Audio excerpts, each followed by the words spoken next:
Hello, hello, hello, and welcome to another edition of Bombers Blitz on the College Football Mafia Network. I'm your host, Nathan Bomber Brown, and with me is a very proud Utah Ute. That would be Steele Austin. How you doing tonight, Steele? I'm doing well. How are you, Bomber? Good. You made it in just under the gun. Just under the gun. Yeah, it was tight. It would have worked out anyway.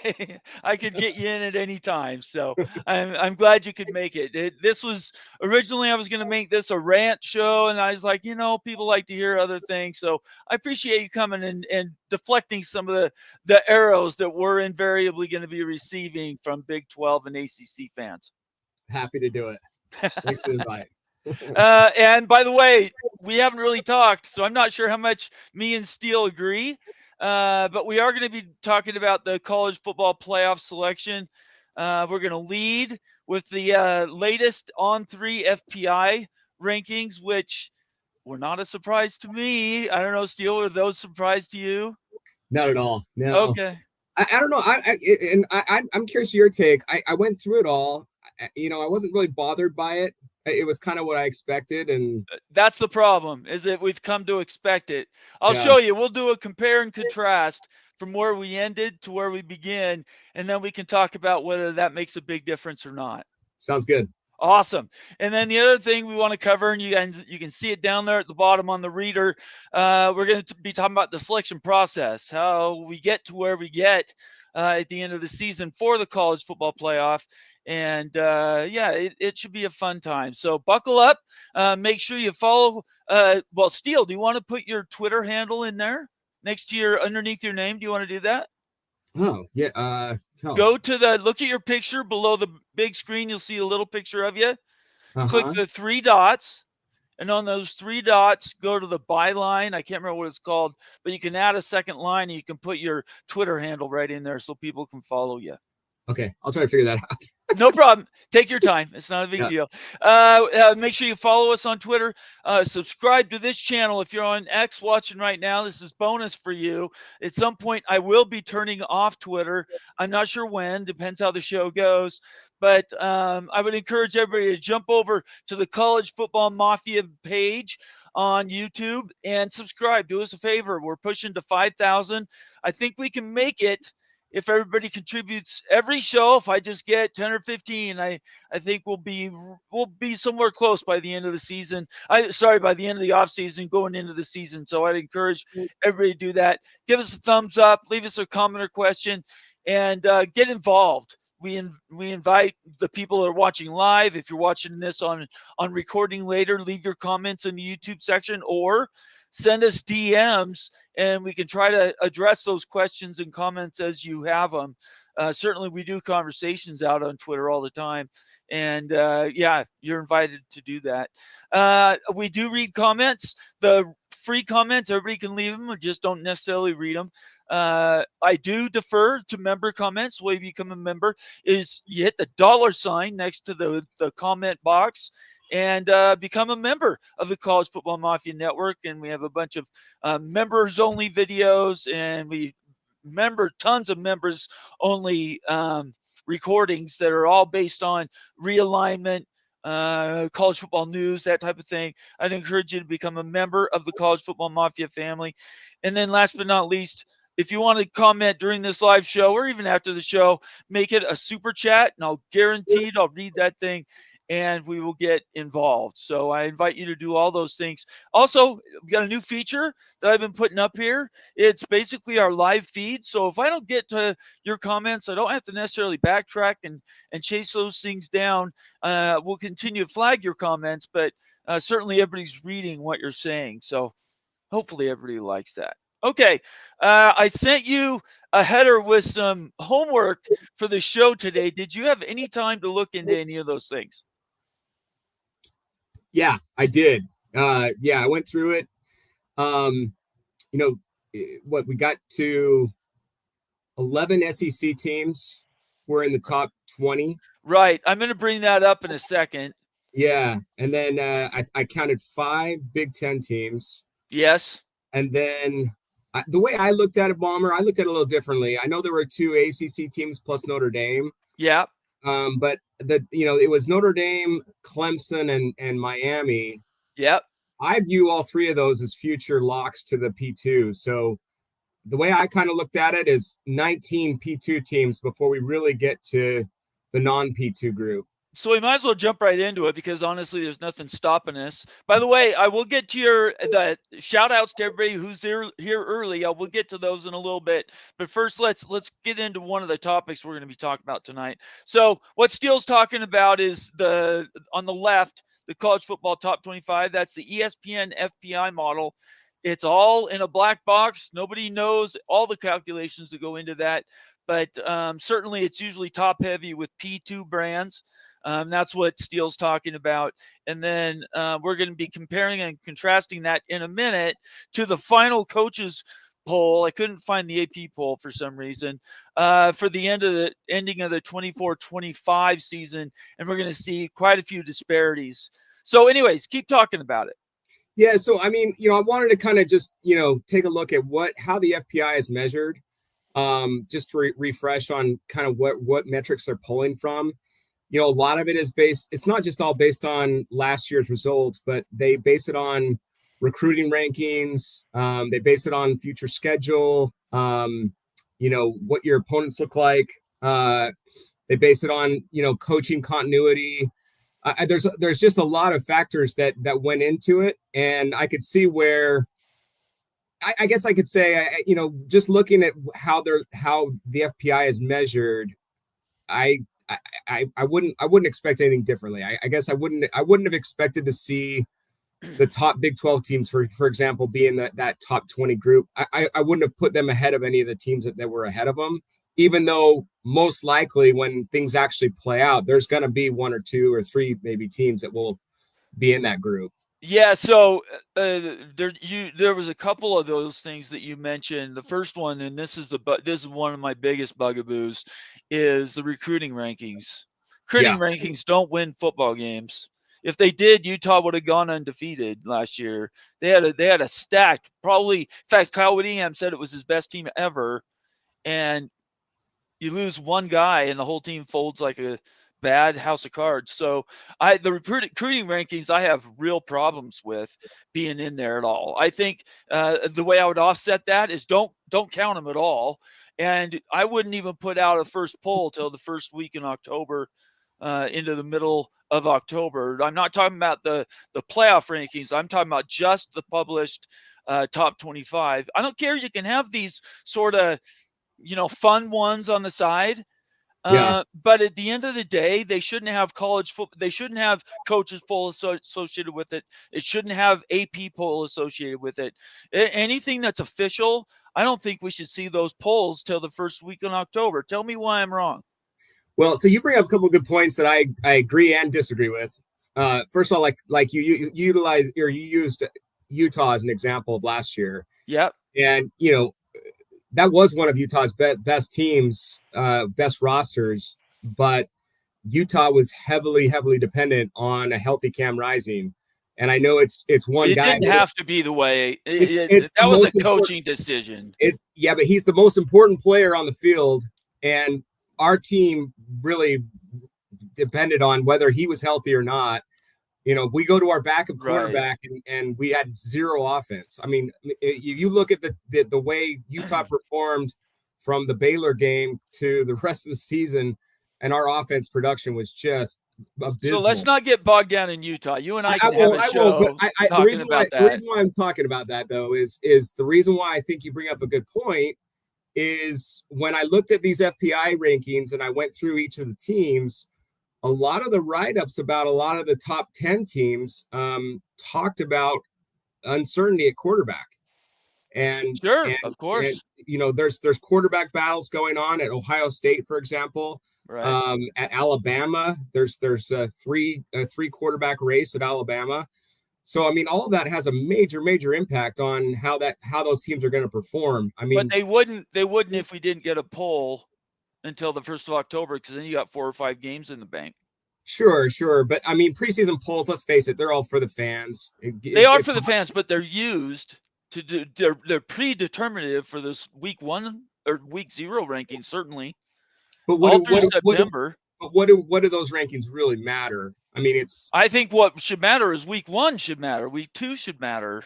Win why? some games, because rankings, recruiting rankings, for instance, is a horrible determiner of success. If it was, the SEC would be at the top every year. In the last few years, they haven't been in the Final Four. No, but my point is the only rankings that matter are the CFP rankings, and they don't even come out until what, week 9? Yeah, but week 8? what goes into the CFP rankings? That's my point. The CFP rankings are built from week 1 through week 8.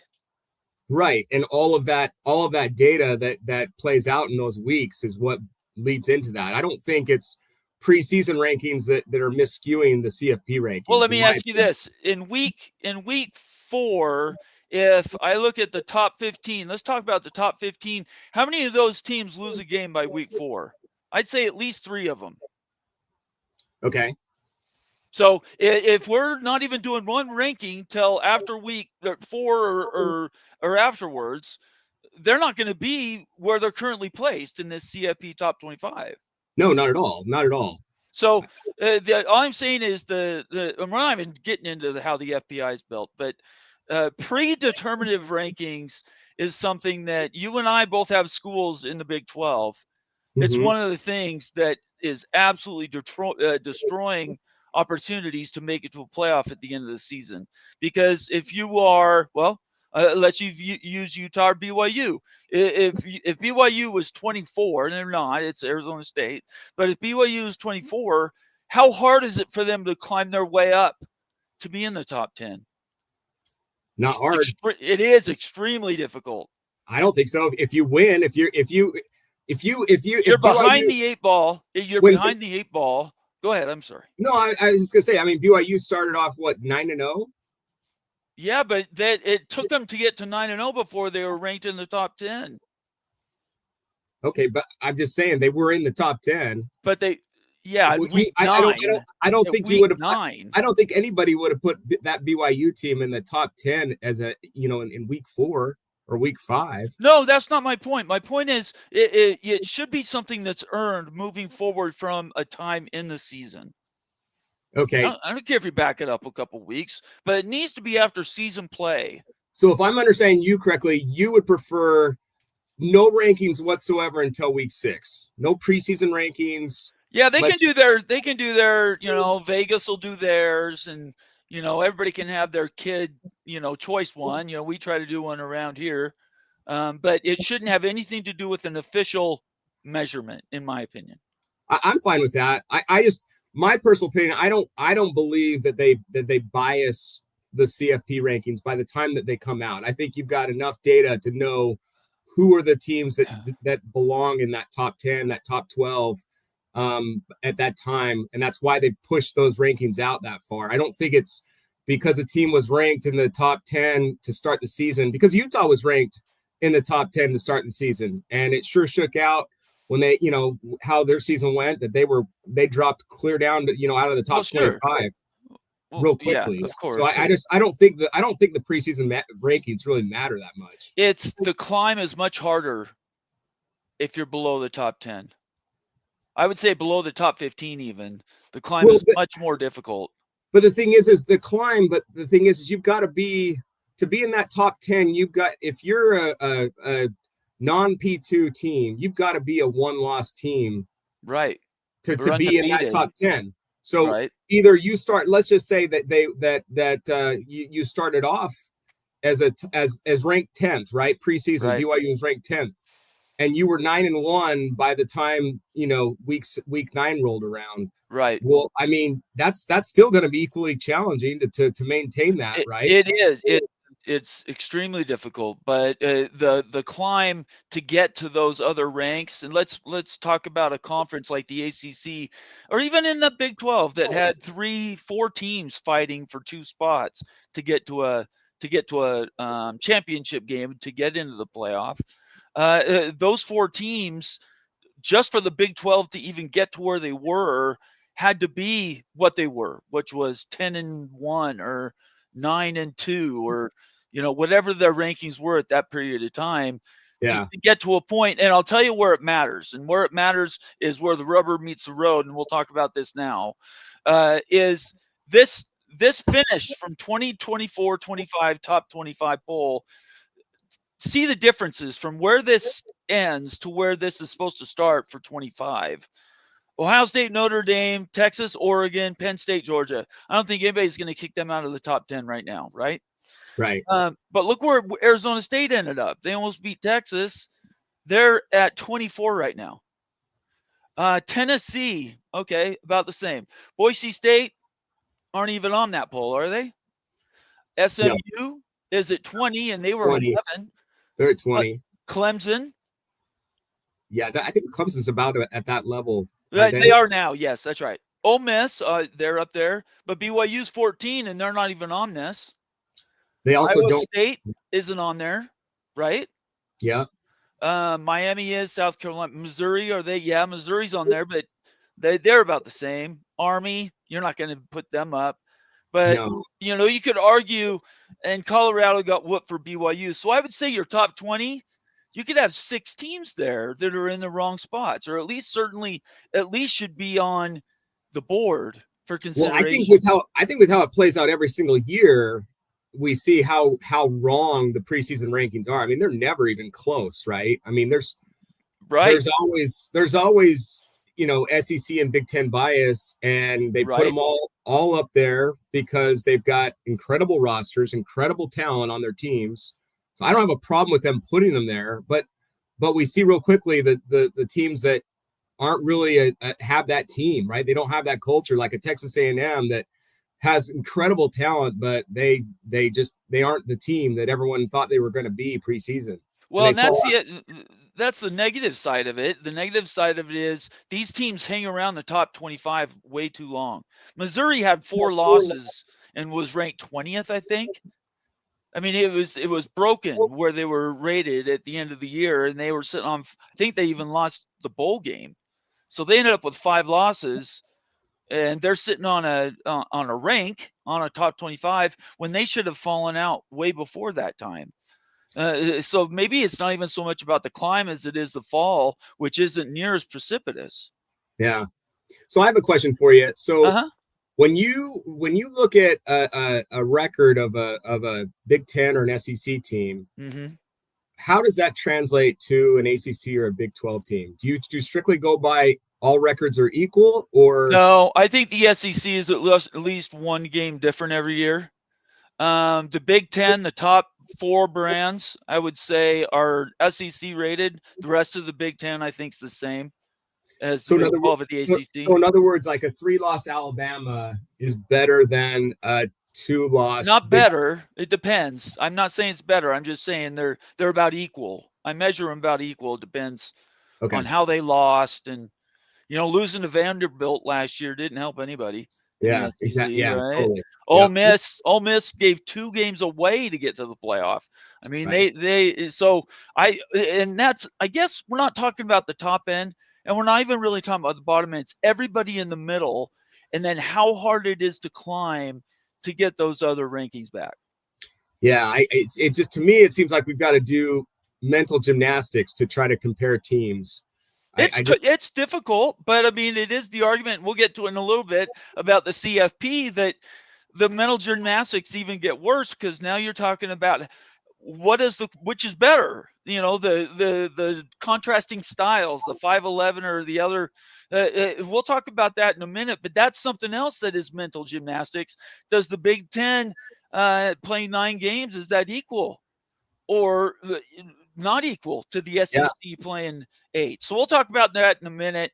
I'm going to pull this down. I want to give everybody quick shouts out. I appreciate you being here tonight on a Tuesday. Let's get to as many of these comments to start off the show as I can. Moen checks in. He's cheating. He says he's in. I don't know if he is or not. Ryan Willie checking in. I say his high college football mafia. And then he leads out with a $20 super chat. Ryan, thank you so much. I appreciate it, buddy. Thanks for being here tonight.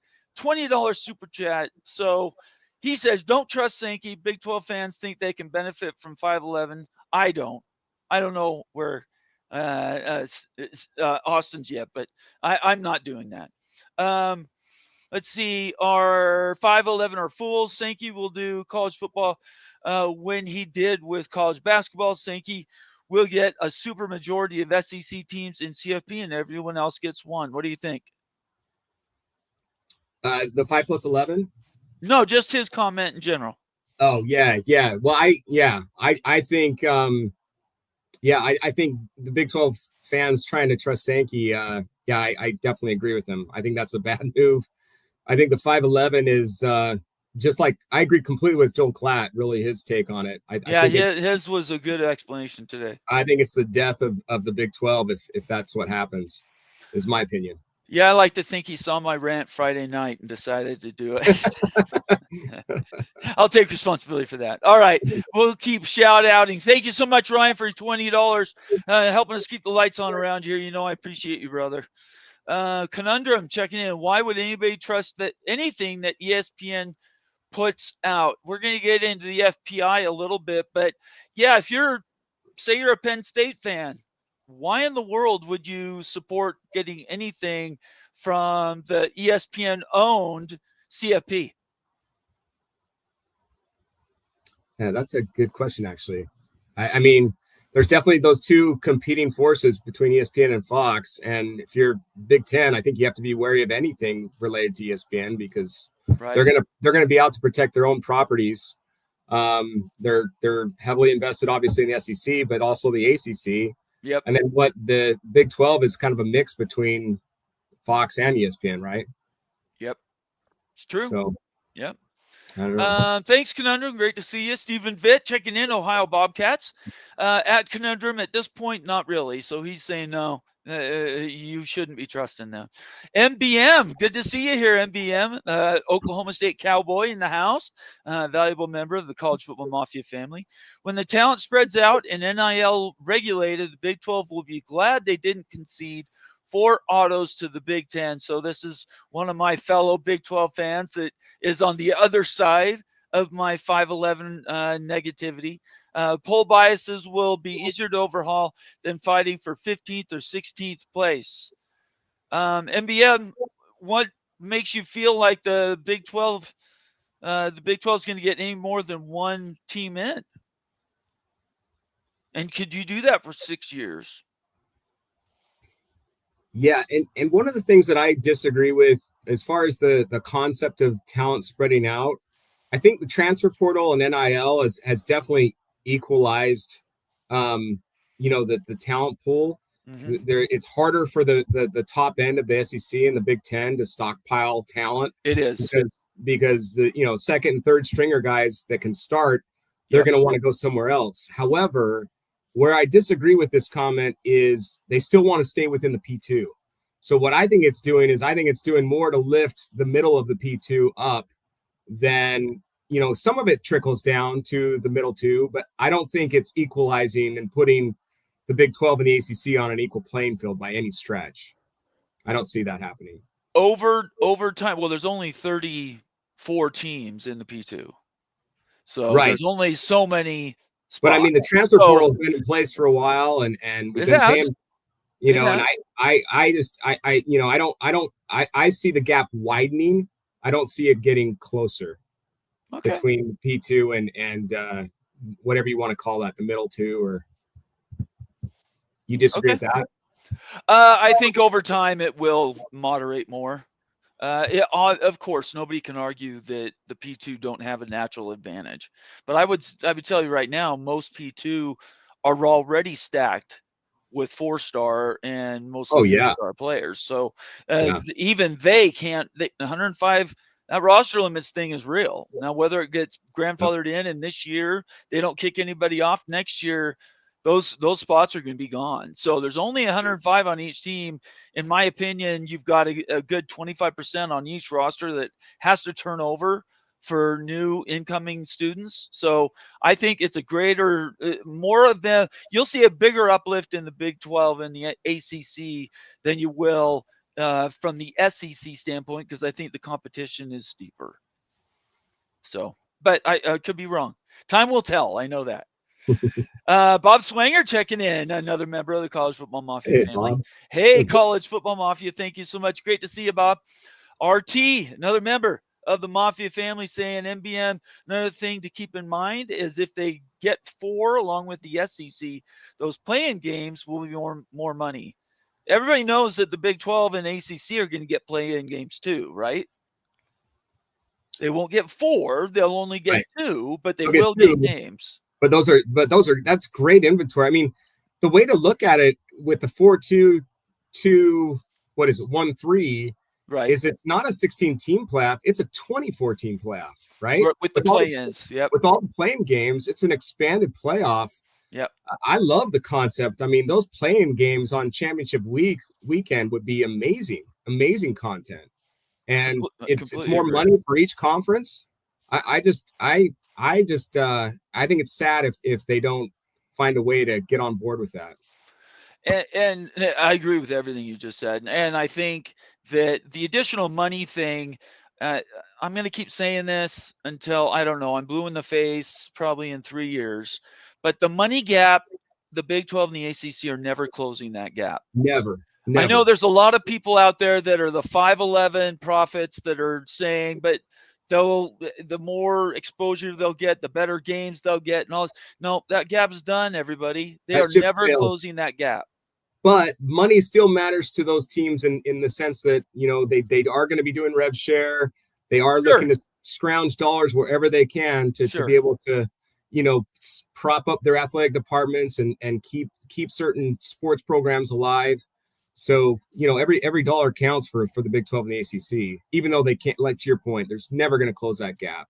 Yeah, that ship has sailed. The only way I could see anything coming close to even marginalizing the gap is if private equity bought the college football playoff and put everybody together and put them all on the same footing. I don't think that'll happen.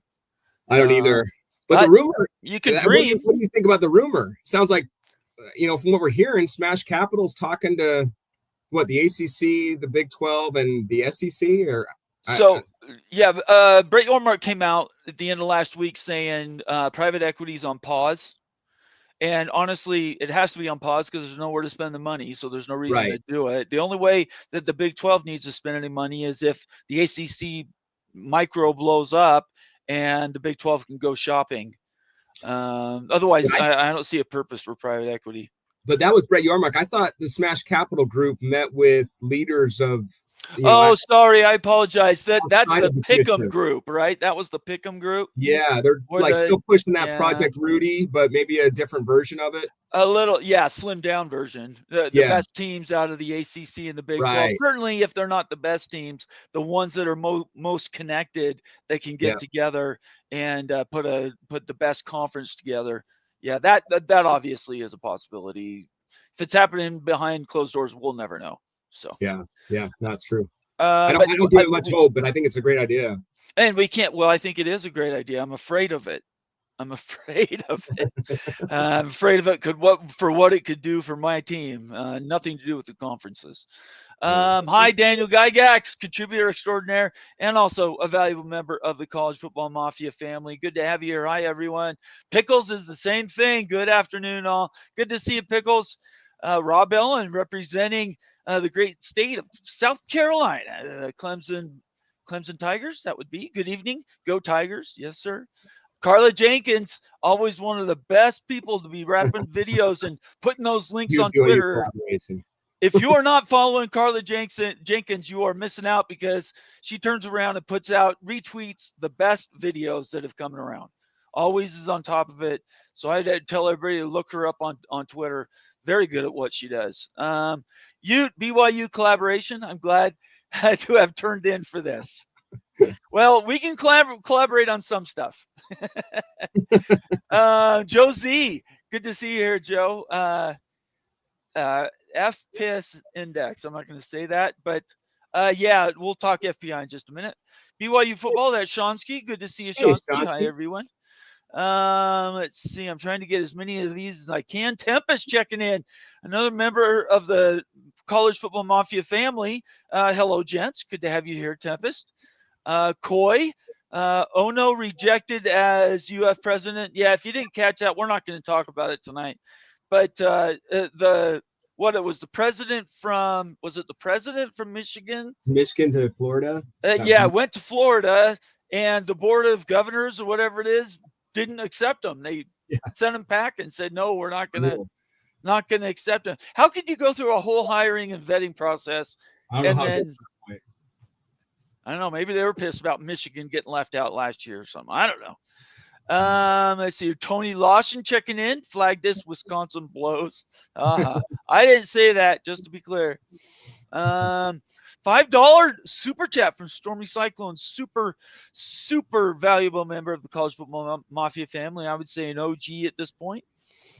White paper, ESPN SEC propaganda. No other power conference falls for that. 11 SEC teams before ASU, including Arkansas, is ridiculous. Thoughts?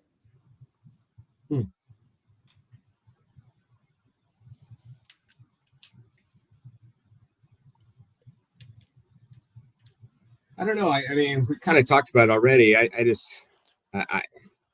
know ASU's got a great quarterback returning. They do. It's all American. Yeah. Yeah. Lost their running back. So, they should still be a really good returning team. I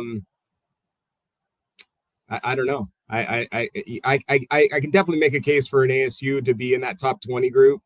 But I'm not like butthurt that they were left out of that. Okay.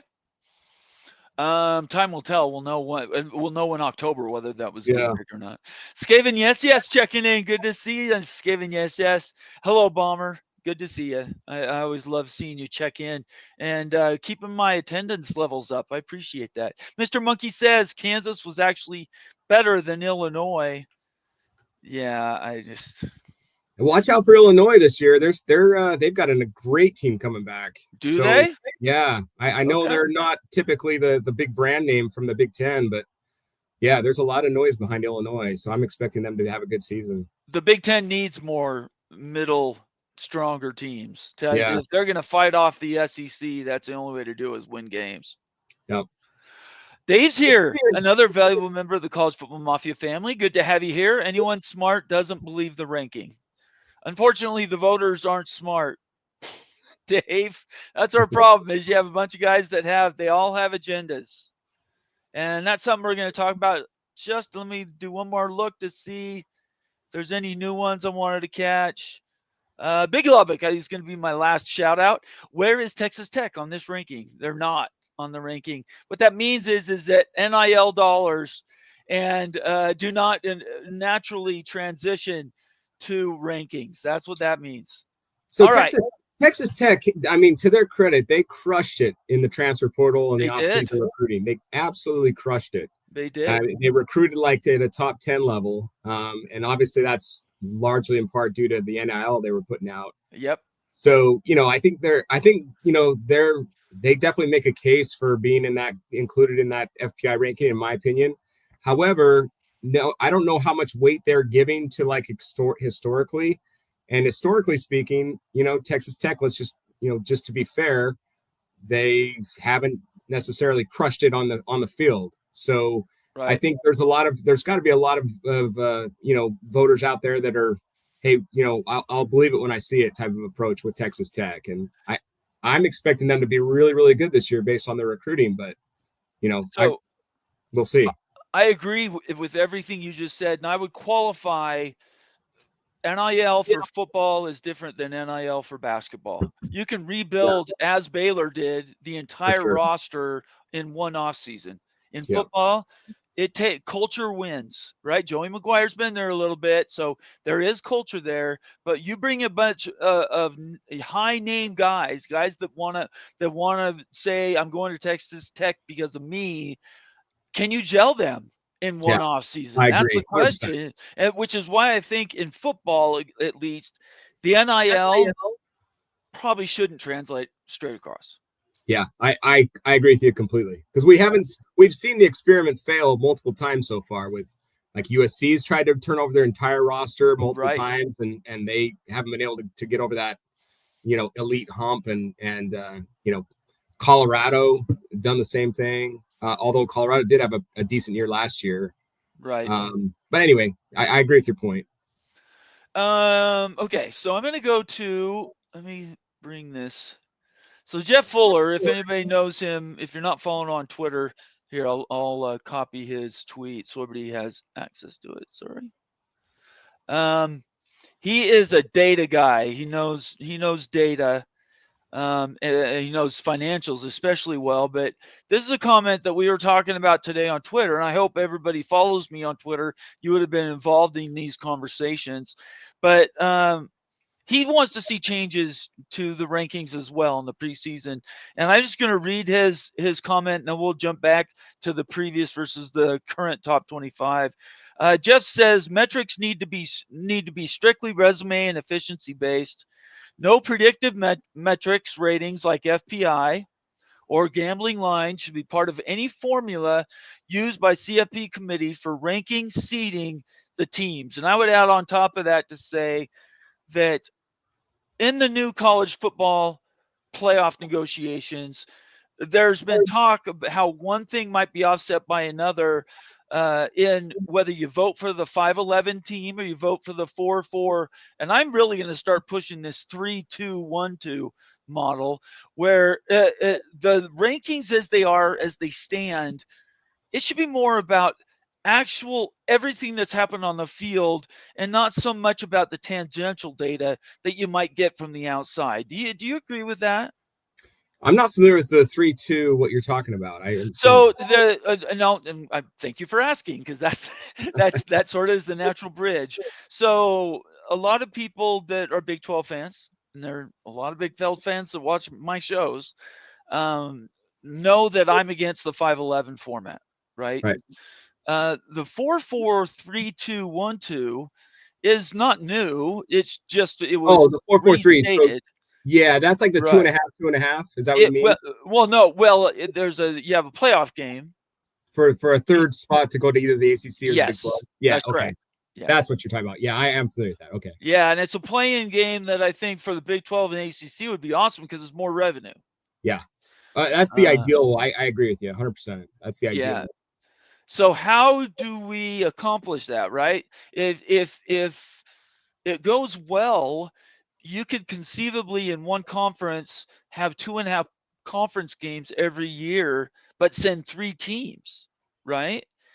So one of the arguments is to put pressure for a settlement on the SEC and the Big Ten, to put pressure on them.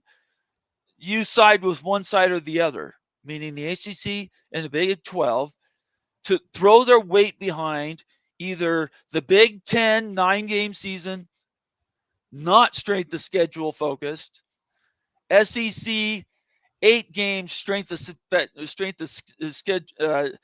schedule dream if they were to go to 9 teams. Those two are contrasting ideas, and right now those two conferences don't see eye to eye. Mm-hmm. One way for the Big 12 and the ACC to get ahead would be to play one leg against the other.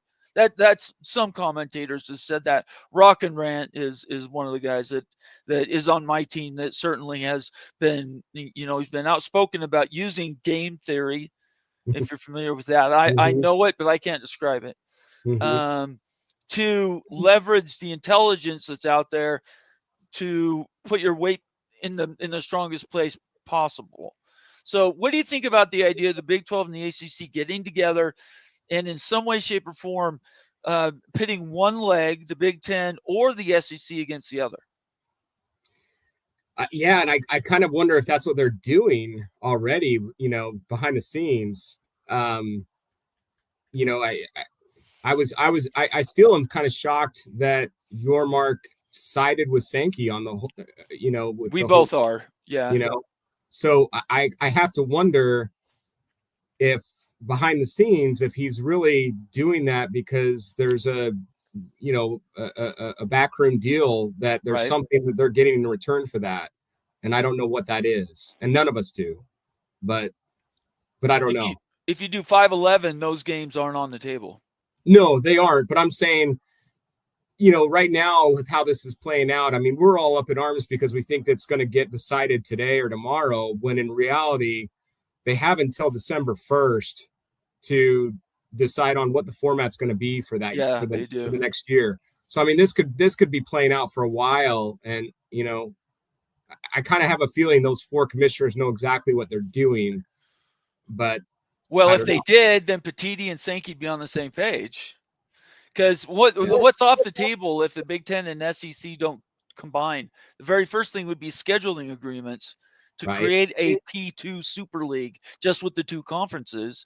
Can't right, do that. You can't right, have they are speaking 2 different languages right now. right. And I think it's over the 9th game, right? Yeah, without a Right. doubt. The That will never SEC's happen. 9th game versus the Big Ten's 9th game. Correct. Yeah, I don't see that scheduling agreement. I think it's dead on arrival until the SEC goes to 9 games.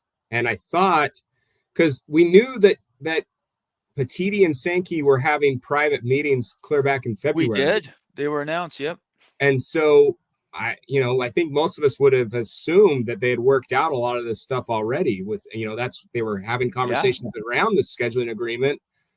I would have thought that Petiti would have made it clear to Sankey at that point that, that they need the SEC to go to 9 games. And that's why the SEC was looking at ESPN and saying, hey, if we do want to make sure we get paid for going to that 9th game, and they got the agreement. So I don't know what happened, but somewhere along the lines, everything got derailed. Well, let's talk about that. Let's talk about it in detail. So now we're going to jump to the college football playoff negotiations, okay? And what goes into those negotiations and why it's important for us to talk about tonight. The competing visions, 5-11, meaning 5 plus 11 get in, 5 top conference champions like last year, get automatic bids, not the best seeds, by the way, straight seeding, but the 5 champions get in, and then the 11 spots everybody gets to fight for who gets to be in them. The SEC naturally believes they will get most of those seeds Yeah. or spots. And then the competing one is the 4-4, 3-2, whatever, 2-2, whatever that is, 4-4, something, where you have guaranteed spots for the A4 conferences. And the ACC and the Big 12 both get 2.5 if we go to the 3 model. And then there's 3 that are up for grabs. First, just on its face, which of those would you prefer under current conditions if nothing changes? Well, for sure, the 4-4-2-2-1-3 model is the one I think it's a no-brainer. I love the idea of the 2.5. I think that's a great thing for the ACC and the Big 12 for Phillips and Yormark to push for. I have a hard time believing that they would get it, but I think they should certainly that should be something they're pushing for. But on its face, if you give me between the 5-11 and the 4-4-2-2-1-3, it's a no-brainer, because with the 5-11, the data shows that the Big 12 is going to get less than 2 teams in the majority of the time. You're going to get that's not true. They're going to get. I think somebody I saw online had gamed it out. It was 1.4. No, it's 2.5. The SEC put the production together. It's the last 10 years for the Big 12. I'll show it to you. You can keep talking. Go ahead. Because that's not what I saw. I saw like I know. I'll show you. Okay. Yeah, so keep talking about it. It's fine. So the only reason against the 4-4-2-2-1 that I've seen is Big 12 fans and Yormark saying, well, we don't want to concede that we are a lesser conference or we're half the conference or whatever. What does that mean to you? Because it means nothing to me. It's stupid. It's let's face it. It's already been, that war's already been lost anyway. Yes, it has. Yeah. I mean, the P2 are already getting paid twice as much. So obviously the media partners think they're worth twice as much. And they're, twice, they're getting 90% of the viewership. So what are you going to do? Like, stick to your, your principles and have one team in the playoff, or give yourself 2 teams in the playoff and more exposure? I think it's a no-brainer. I mean, obviously you'd go for the 2 teams because just like Joel Klatt says, if you get just one team in the playoff at the expense of the SEC and the Big 12 getting more into the playoff, more power gets coalesced to the P2. Yep. They make more money. Yep. They get more power. They get a further. It just circles on itself. That whole narrative just gets further. That hey, these other leagues don't belong here, and it's just going to lead in a much more swifter fashion towards a P2 breakaway. Everything you said there, I loved it. Thank you so much for doing that, because I was driving something else. So I appreciate you helping me out, Steele. Okay, let me bring this up now. So I'm going to post the link. Brandon Marcello put this out. What these are pictures from his phone that he got this packet SEC Media Days. And this is what Brett Yormark, I guarantee you, Sankey sent this to Brett Yormark. And Brett Yormark's basing his 5'11" decision-making based on this. So I will make it big so everybody can see it. I did post a link in the comment section. Brandon Marcello put this out. And it actually has, I believe there's 9 slides. In other words, it was a packet of 9 pages, if I remember right. This is like page 4 or 5. So what this basically says, and I showed this on Friday night too, the Big 12, well, let's start at the top. The SEC is the top conference in the past 10 years. Do you think he would have put this to the world if it wasn't? Conference ranking between 2015 to 2024 based on 2026 membership. So in the past, I think even last year it was used a ton. There was this disconnect between, they did these rankings, these 10-year averages, but they hadn't really adjusted for the change in membership with realignment. That's all done now. It's already been done for you. This is the new A4 that this is being judged on. For that matter, the other conferences too. SEC across the board. Big Ten across the board. Nobody's shocked about that, right? That's self-evident. But right here, line 3, this is what Brett Yormark is going off. This is what not Greg Sankey, but Jim Phillips is going off of, is 2.5 teams. Is the average for the Big 12. Yeah, I just based on what I don't know how you can.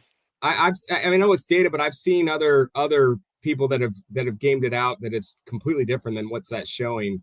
Yeah, I don't trust those numbers because I think I think when you've got a committee and you've got the propaganda machine going in full force for those extra at-large spots. I mean, we saw it last year. I mean, you've complained multiple times about what BYU finishing 17th, right? Yes, yeah. Right? Yeah. I mean, you know better than anybody. I mean, when you've got I think these numbers are broken too, just so you know. Yeah. I don't see it. I see, will the Big 12 get 2 teams in a 5-11 model? Sure. But Maybe. Are they going to get it every year? Absolutely not. No, my point in bringing, sorry, I got to interrupt you because I want to make sure we stay on, because I put you off track. This is my fault. The reason I brought this up is because I don't think 2.5 is the right number. This is what Brett Yormark's decision-making is based off of. Oh, I see. Does that make sense? I'm not saying that. So if everybody's watching, just so we're clear, I am not saying 2.5 teams. I'm saying this is what Greg Sankey has given to Jim Phillips and to Brett Yormark, and the averages say 2.5 teams. You and I both know there's no way in hell that number is fact. No, not a chance. I cannot see 2.5. They're barely 1.5. It's a ridiculous stat, and it just shows you, in my mind, that while everybody's thinking game theory and really deep jackhandy thoughts for ACC and Big 12 strategy, to me, I don't see it. I don't see any way that 5-11 works. I think it's a 1-team league. Last year proved it. BYU was 17. Miami would have gotten in. It would have been a 3-team ACC. Yeah. If you're a Big 12 fan, how in the world can you fall for this anymore? I don't get it. I don't understand. What part of the narrative is getting lost that it's not just black and white like it is for you and I, Steele? I don't know, but I mean, I think there's a lot of faith in Yormark with your Big 12 fans because, he up to this point, he's been, he's made all the right moves. And so I think a lot of Big 12 fans are completely in his corner, and he's the leader. And when he goes on record as saying that, earn it on the field and that type of thing, I think a lot of the Big 12 fans get behind him and rally behind him. But I think it's misguided in this scenario. I don't trust it one bit. I think it's a bad move, and for all the reasons we've already discussed, I think it just is going to lead to further irrelevance if you're a Big 12. If you've got a Big 12 team and a Big 12 fan, I think it just makes the conference that much more irrelevant, because let's face it, the Big 12 is not getting viewed for the most part in the regular season. The time for relevance is in the CFP. If you've got one team in the CFP, and let's just say it's a one and done, they play their game and they lose, you're out of it. And the whole focus of the postseason is on the P2, like it always is. And yeah, you're right. irrelevant. So I don't see how that's a good for the Big 12. Replica, another valuable member of the College Football Mafia family. Appreciate you being here, Replica.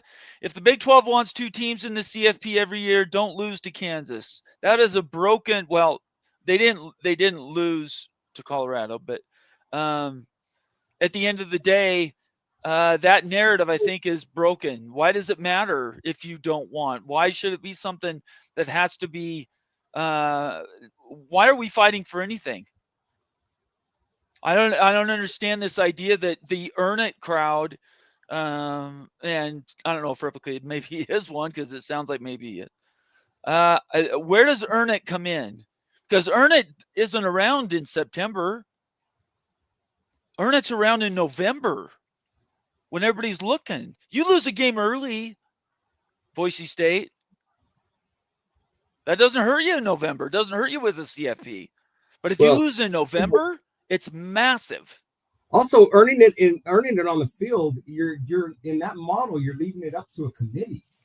Good. I'm glad you brought that up. Follow that up. Keep going. Well, I mean, you could be a great team, but a committee can be biased towards other teams in other leagues, and they're going to, like I said, that propaganda machine gets in full force to prop up those teams at the end of the year. And, if your team is kind of on the cusp, well, who do you think is going to win out? I don't have faith that it's going to be a Big 12 team. I think it's going to be an SEC or a Big 10 team. Mr. Monkey says, as at Bomber, this show has jumped the shark. You're not paying attention to the data. I thought this show was supposed to be about fact-based. What data are you talking about, Monkey? If it's only this SEC produced presentation, if that's the only thing you're using as data, they didn't release what went into these numbers. I have no idea where these metrics came from. So I think Mr. Monkey says is a good example of a Big 12 fan that believes follows your mark blindly. And that's fine. You can. Yeah, that's fine. So but that's not us jumping the shark, Monkey. You and I just disagree. I certainly don't think Joel Klatt's jumping the shark. I mean, good point. Even if he's a Fox broadcaster, he's a Colorado guy. I mean, he wants to see Colorado doing well. That is true. From the Big 12. Yeah, let me see if I can find his tweet, because I believe from an unbiased standpoint, I mean, Joe Klatt's a Fox guy, so he's a Big 10 guy, but he does have Colorado in his back pocket. So let's see, and let me look for this for just a second, Steele. Why don't you continue to address the idea of the CFP at the end of the day? If you end up over a period of time, how long do you go? I believe the look-in is in 2028. Is that right? Can it be restructured at the look-in? Well, I think that's what I heard Greg Flugar talking about is one of the things that he'd like to see, and I think it makes sense, is if they were to go to the 4-4-2-1-3 model, is to build in a look-in clause where 3 years into the model, they have the ability to look in and see how it's working. And if it's not working, according to what everybody's expectations were, that they have the ability to adjust it and make adjustments to that point. I think that only makes sense. And I think, reasonable minds would go for such a compromise in order to push that through. Okay, here's the link for Klatt. And look, at the end of the day, all we're saying, all Steele and I are saying, all me and you are saying, and any other Big 12 people that are the few that are speaking against this, is that blind faith in your mark. I started to lose that when I heard the sentence the week before of what's the best for college football. Why is that the responsibility of the Big 12 commissioner at all? Why do one, how do you even define what the good of college football is? And two, why do I care about it? Because as a BYU fan, I can tell you right now, it matters not to me. I care about BYU using the Big 12 to get into the CFP. That's what I care about. And I know you guys care about your schools doing the exact same thing. So tell me in the comments, come on the show. I'll post it. You can come on the show and tell me and Steele exactly what good of college football is, because I still haven't been able to find anybody that can define what that means. Do you know what that means? I don't. I see a comment by Chris G about Klatt being a Big Ten tool. Well, he is a Big Ten guy. That's true. He is a Big Ten guy because he's with Fox, but yeah, he was a quarterback at Colorado. He's an alum of Colorado. He's a big homer of Colorado. And anybody that's listened to Klatt, I mean, he is a champion for college football. I mean, he's about as objective as they come. Like, I mean, you contrast Joel Klatt with Paul Feinbaum, and I mean, there's no difference. I mean, we're talking night and day. I mean, when you listen to somebody like Feinbaum just sit there and be a SEC honk the whole time, you can hardly listen to the guy. I've listened to plenty of Joel Klatt, and I mean, he is a fan of college football. And sorry, I have a hard time with that take. I just think that's somebody that doesn't even listen to Klatt. From a national perspective, I would just say Joel does a pretty good job. He's not perfect. He does have his network bosses, but I think Joel does a pretty good job of trying to look at things dispassionately, unless they involve Colorado, and then he's not dispassionate at all. Bob Swinger, that Pitney Lion in the house, valuable member of the College Football Mafia family. At Bomber, Boise got the automatic bid because they were a G6 team. That's not the point I'm talking about, Bob. I'm talking about where Boise was ranked, right? And they got that bye. And the way they were able to do that by having a good loss to Oregon and then going undefeated. If that is going to be the measurement, then the Big 12 should unschedule every A4 game that they currently have in their non-conference schedule, and they should schedule Tarleton State, Sacramento State, and University of New Mexico. Because strength of schedule last year was brutal and killed BYU when SMU lost. So BYU I'm not saying they should have gotten into the top 12. I could make an argument, fine, whatever. But I don't think they should be any farther than behind Miami. And I think that part killed them. So, but obviously Boise gets a slot now, and moving forward, I imagine it's going to be straight seeding, except for you get those 5 positions. So Boise, that same Boise team this year would probably be, what, if it's a 12 team, it'd probably be 11 or 12. And if it's a 16 team, it'll probably be 15 or 16. So anyway, okay, let me keep going here. I was going to play the Joel Klatt video, but it doesn't sound to me like people want to hear it. So, okay. Bob says, I understand that. I know you understand. I knew you understood it before you said it, Bob. I know that. I was trying to clear it up for everybody else, not for you. Super smart. Mr. Monkey says data incoming. I'm not sure if that means he's going to post a link to data, or if that means that data will be submitted over time. I'm not sure. Come on, Mr. Monkey says. Come on. Really quick, let's do a quick reset. We've been into this thing in an hour. Did that go by fast, Steele? It did, yeah. It's gone by real fast. It has. In fact, I thought it was actually only a half hour, and I do this all the time. Make sure, by the way, you can leave whenever you want. If you have to go, put your hand up. Me? Yeah. I'm good. I'm good. Okay, awesome. Unless you want to boot me, I got nobody to replace you with. Anytime. No. I'm going to post the link to join the show. If you want to come on, Mr. Monkey Says, or for that, anybody wants to come on and explain some of the positions, either pro or negative to what me and Steele have been talking about. I always like to listen. I'll definitely listen. I'll respect your opinion, and then I'll probably tell you I think you're wrong. But I do that because it's my show. Anyway, click that link. It takes you right to it. It's easy to join, right, Steele? It's easy to join hitting that link. Yeah. I haven't figured out to put my Twitter handle on. I know you did a great job. Click that link and join the show, and we'll have a short conversation. Can't keep people on for a long time, but we have a few minutes we can discuss things. Make sure you follow us on Twitter. Subscribe to this channel on YouTube. If you're watching on X, I'm going to be going to Q&A, so I'm going to be turning off the X feed. So I encourage everybody that's watching on X right now, go to YouTube, go to College Football Mafia. This show's running live. Pop up and get involved on our YouTube page. And I want to thank you've been watching on X. Thanks for everybody who's been there. And we will catch you soon at our next show. If you don't see me tomorrow, it'll probably be on our Friday show, and that will start this week at 8 p.m. Eastern time. So I'm going to turn off X really quick just so we can have that done and I can have it removed. All right, there we go. Now we have just YouTube. So I encourage everybody, make sure you subscribe, give us a thumbs up or suggestion, let us know how we're doing, and get involved with the comment section, because certainly near the end of the show, we will rifle through those comments as quick as we can, deferring to member comments, and I read all super chats. Okay. I thought I had something that I was going to mention. All right, let's just jump into some of these comments here.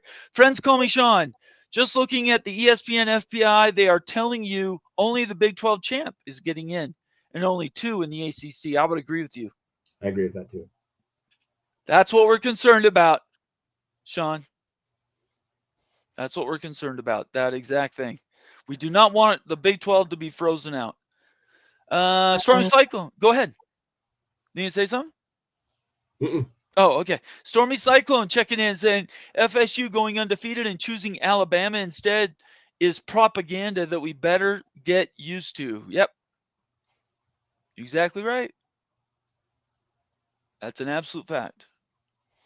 And if we don't want to get used to it, then we fight against it. And right now, my energy is shifted from just fighting, just being like aggressive against 5'11" to now steering the conversation about possibly if it might not even be a real gap, but if there is a gap between the Big Ten and the SEC, leverage that gap with the Big Ten to try to fight for that. Maybe we'll give you our votes. In exchange, you give us a play-in game. So a third game, 4-4-3-2-1-2. Really quick, let's compare and contrast your ideas on what do you see the difference between the Big Ten's argument, you don't play 9 games, versus the SEC's argument, yeah, but strength of schedule is kind of nerfed right now. How do you settle those two things? Yeah, I do think the SEC is the strongest football league in the country, but the last 2 national champions come out of the Big Ten. No, I know that, but I say that, but I also would say, I think the Big Ten is nipping at their heels as far as from a strength of a conference. I think the middle of the Big Ten is much stronger than people give them credit for. Yeah, they've improved for sure. So, I don't think there's as big of a gap as there used to be. And I think with NIL and the transfer portal, I think there's only becoming more parity between the 2 leagues, is the way I see it. Okay, so let's talk about. In other words, I do think that the SEC has a big time unfair advantage with 8 games, an 8-game conference schedule, because you build in an extra loss throughout, that goes into throughout the entire conference, and under the 5-11 model, for example, I think they were talking. It's a difference between the SEC getting 4.75 bids versus 6.2 bids every year, right, because of those extra losses that are built in. So I understand why the SEC doesn't want to go to 8 games, so they can pad their schedules with an extra FCS 9 game. Why they don't go to 9? Why they don't want to go to 9. They can pad their schedules with an extra FCS game, which is just a second bye for their schedule, which is totally unfair. Yep. So I get all that. I do think that there needs to be uniform scheduling between the two. So I'm definitely a proponent for them moving to a 9. I think it has to happen. What about you? Well, I'm pretty on record. I think between the two, I do see a gap for one. I'll just be out front. We talked about it a bit ago, but I do think the scheduling agreement deal is off. Yeah. And might be off for a while. They may get back to it, but for this time period, I don't think they're doing any scheduling agreement like Mullen was hoping they were going to do by now. I think they're farther apart than anybody could have guessed. At the same time, I think there is room to move. The Big 12, Big 10 going to strength of schedule, SEC going to 9 games. That is a gap it might be wide, but it is possible to be covered by a bridge. So we'll just have to see. I think the political pressure on the SEC, there's a lot of commentators that said the SEC shot over the mark last week, right? They were too aggressive. Sankey was too self-possessed. He didn't read the room, and certainly he didn't anticipate, I don't think, the measure of vitriol from Big 10 fans. I think he didn't care about the ACC and the Big 12, but the Big 10 stepped up, and it's become more of a political hot potato. Yeah. I do think it's sad that that the whole Big 10 SEC scheduling agreement's off the table because, as a college football fan, I was really looking forward to those games. I think that would be such a. I hate watching Alabama playing Citadel or whoever these directional schools are. Yeah. To see a matchup between, Alabama and whoever, Michigan State, or, I would love to see that inventory. That'd be a great game every year. Ryan Willie, $5 super chat says, I don't know why Big 12 fans are blaming the Big 10 for destroying the pack. Did we talk about that tonight? No. When the Big 12 did their part. Ryan, you're exactly right. The Big 10 and the Big 12 both had their parts of picking apart the Pac-12. There's no doubt about it. The chat room's talking about that. Oh, okay. All right. Thank you so much for the super chat, though, Ryan. I really appreciate it. $5 helps us every little bit. We appreciate you, and thank you so much for being here tonight. Mr. Monkey says brought up data, and I did see this data. I don't have the slide up. I did pass it today, and it didn't. The reason I passed it is because it doesn't mean anything to me, and I'll tell you why. He says the actual data: 2014. 5 Baylor, 5 TCU, 6. He's talking about teams that would have gotten into a playoff. Arizona 10, K-State 11, ASU. I'm not sure what that number means. Irrelevant data. Well, that's my point. Yeah, it is data. Sorry, I'll let you finish. Go ahead, Stu. I was going to say, it's a completely new conference. You don't have Oklahoma and Texas in the league anymore. You got the new 4 teams that came in last year.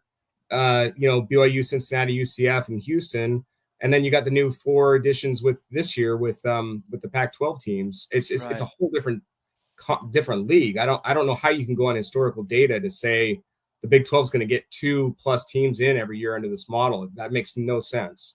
And I would just add to that, not piling on because I have different points. Those are good, really good points. My point is that we only have 1 year of the new CFP, and it was last year. It's a new world. Realignment's done. Realignment wasn't done until 2021, 22. So all that historical data to me, which is why I think this slide presentation by the SEC, believe me, if that data wouldn't have gone their way, they wouldn't have published it. That data was built around that historical model, and I think now with a 12, certainly with a 16-team playoff, you can throw those all out. All we have is 1 year to go off of for the new CFP and realignment, and the Big 12 got frozen out. Go ahead. I was going to say, and Mr. Monkey says, I see your follow-up comment. Do you see the teams? Yes, I see the teams are still part of the Big 12, but again, that's back in 2014. If I'm going by 2014, well, Stanford was a powerhouse in 2014. That doesn't mean anything to me. Where Baylor might have stood back then, or where TCU was, where are they today? Where are they in today's context? I don't see how you can make that any predictor of where we are today. In my opinion, it just doesn't make any sense. Replica, how we doing, brother? Can you hear me, Bomber? Replica. Yeah. Hey, how's it going? What's Good. going on, How man? you doing? It's about time you called in. Yeah, I've been pretty busy with work. That's all right. I appreciate seeing you. What's on your mind? Yeah, I don't understand the doom and gloom around the 5+11. I get fighting a narrative and the perception, FPI and stuff like that, but I think you guys are looking at it from the wrong perspective. I'd love to hear yours, Replica. Let's just start off with the financial gap that already exists. Yep. If the 4422 goes through and they do the scheduling agreement, that increases the revenue gap between the top two conferences and the middle two. It increases the strength of schedule gap between the top two conferences and the middle two. You're going to have ADs calling Big 12 ADs to cancel games because nobody's going to want to have 11 or 12 P4 teams on their schedule. So I don't see that this is actually good news for the Big 12 that this scheduling agreement isn't going through and that they aren't in lockstep, because even with getting 2 playoff bids, that's all you're going to get in that format because of the gap in the strength of schedule with that scheduling agreement. So you will be in a situation where it's going to be near impossible for you to get that third team, and you're going to designate your school as inferior. Now, we already understand perception on the field, but once you put it in writing, you can't walk that back to a recruit. You can't walk that back to the coaches in your league. Like, what happens if they push that 4422 through and the next day Kenny Dillingham is making phone calls to, well, Kenny Dillingham takes a job in the SEC or in the Big Ten? What if Coach Prime takes a job in the SEC or the Big Ten because he feels like he has half the opportunity at schools and programs that aren't as good as his? Like, you kind of see that, like, you're neutering your coaches and like those are their ability to like do their jobs. Yeah, those are excellent points, all of them, and honestly, they're points and opinions I haven't heard a lot of. The recruiting, the coaching, everything you're talking about, I think that has a lot of value. I would just say that fundamentally, I am extremely concerned that the Big 12, whether you formalize it or don't formalize it, in 6 years, the world will formalize it, that it's an inferior conference. So to me, I'd rather the throw the baby in the bathwater already out. There's no way to bring them back, and so I just think that going to the 4-4-2 is the best, most advantageous way for the Big 12 to get a team not only to get into the playoff but win some games. Yeah, but at what cost? Because when you codify the ACC and the Big 12, Miami, Florida State, and Clemson are not just going to sit there and accept that. No, they're probably going to go anyway, though, right? Maybe, maybe not. I can tell you, not saying I have sources in the SEC, but Kirby Smart is the most powerful man in the SEC right now. He has inherited that throne from Nick Saban, and he does not want Florida State and Clemson in that league. And in my opinion, unless that changes, it's going to have to take great forces in order to get those two teams in that league, because they're already squawking over non-conference games. Right. If they're squawking over non-conference games and a scheduling agreement with the Big Ten, why would they want to add Florida State and Clemson to that mix? I think right now the Big 12 and the ACC need to do everything they can to keep the Big Ten and the SEC at odds, because as long as they're at odds, they're not in lockstep and they can't formalize a breakaway if they're at odds with each other. Like the whole getting 2 Big 12 teams in the playoff thing, you just have to win your games, and the deck is gonna be stacked against you, but it was gonna be stacked against you with a 4-4-2-2 anyway. It was just, here we're throwing you a bone so you can stop complaining about it. But in the background, we're gonna increase our money, we're gonna increase our revenue, we're going to limit the amount of non-conference big-time matchups the Big 12 and ACC can have. We're going to limit the viewership because that scheduling agreement is going to take away from potential games in those other two leagues, there's too much collateral damage to get one playoff spot. I think those two I know for sure the ACC could do better than 2 if Florida State and Miami got it together. Like, in my opinion, in a 16-team format with 11 at largest, the Big 12 should be trying to put 3 teams in every year. And if you're not putting 3 teams every year, your teams aren't winning enough. And if you're the ACC, you got 3 power brands, you need to be trying to get 3 in every year too, maybe 4. Like, you have to raise the bar in your league, and that's going to take time. But this is not the time to be waving the white flag, because if you wave the white flag now and could see even more power, there's nothing that's going to stop them from breaking away in 2031, in my opinion. It's a good take, but the way I see it, the ACC is very top heavy with those top brands. With very top heavy. FSU and Clemson and Miami and Notre Dame, if you consider Notre Dame part of the conference. Mm-hmm. But outside of those teams, it's a pretty a much easier path to having a good record to get into the playoff than the parity that exists in the Big 12. That's even more reason why you should want at larges, in my opinion. Because maybe you don't stuff your conference doesn't stuff the field. But if you can get 2 or 3 and the ACC can get 2 or 3, that limits how much the Big Ten and the SEC can get, rather than we're going to give them 8 off the bat, and they're going to have the inside track toward the 3 at largest because of the scheduling agreement, the gap in strength of schedule, the gap in perception. Like, that's only going to grow. Let me present a math problem to you. Okay. So in the championship game of the Big 12 last year, both teams were 10-2. Mm-hmm. There was a tie by 4 teams at the top of the league, but those are the 2 that won a coin flip, I guess. And that being the case, the loser was going to have 3 losses, no matter what. Do you ever, in your wildest dreams, believe that, as tight as the Big 12 is and how it eats itself alive, that there's ever going to be an opportunity for a 3-loss Big 12 team to get into the CFP?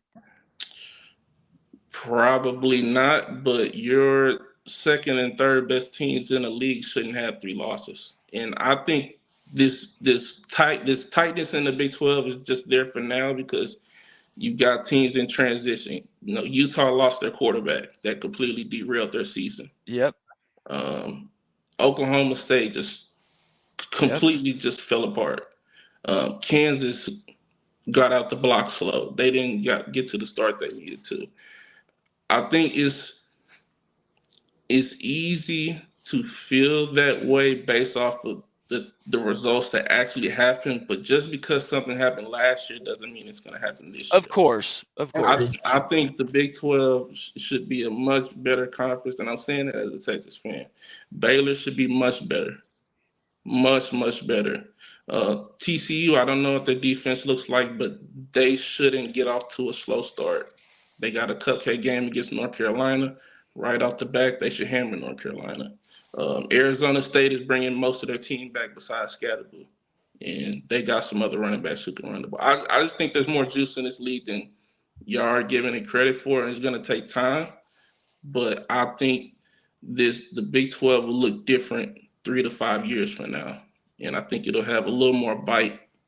I don't know what'll happen in 3 to 5 years in the ACC, but as long as those 2 conferences can keep the Big Ten and SEC out of lockstep, you're extending your life, essentially. It's like you're trying to extend this as long as you can until a new opportunity presents itself to maybe pull back some of the power. I know you won't pull all of it back, but it won't stay one-sided like this forever. College football has never just had one team or one conference just completely control everything indefinitely. There dynasties fall, even in business. Like, big companies fall all the time. New companies pop up out of nowhere. And that big company that may not have been a Fortune 500 company in year 3 could be that in year 10. Look at DoorDash.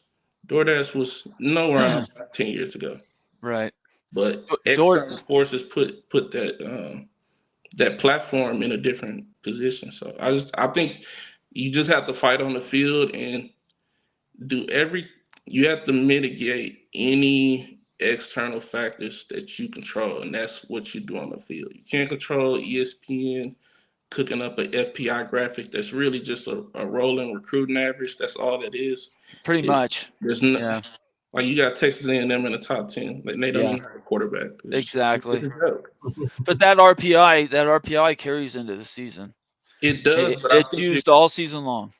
I think you're going to see more pushback on it, though, particularly with the way the SEC showed out last week at their meetings. I think people are kind of getting tired of the FPI graphics in this campaign where they're constantly trying to convince people that they're so much better than everybody else. I think that narrative that they've been able to push for the last 10, 15 years, I think that's starting to come to an end. Especially at the Big Ten, they got a lot of teams in transition too, like Wisconsin and Michigan State and USC. If those schools can get it together and show what they can do at their best, that SEC narrative of them being so much better than everybody else and Sankey handing out pamphlets, that's going to come to an end because it's not going to work anymore, in my opinion. But that was fantastic. Thanks so much for joining the show. Anytime, man. I've met a lot of people interacting with your show and Flugar and Rock and also others.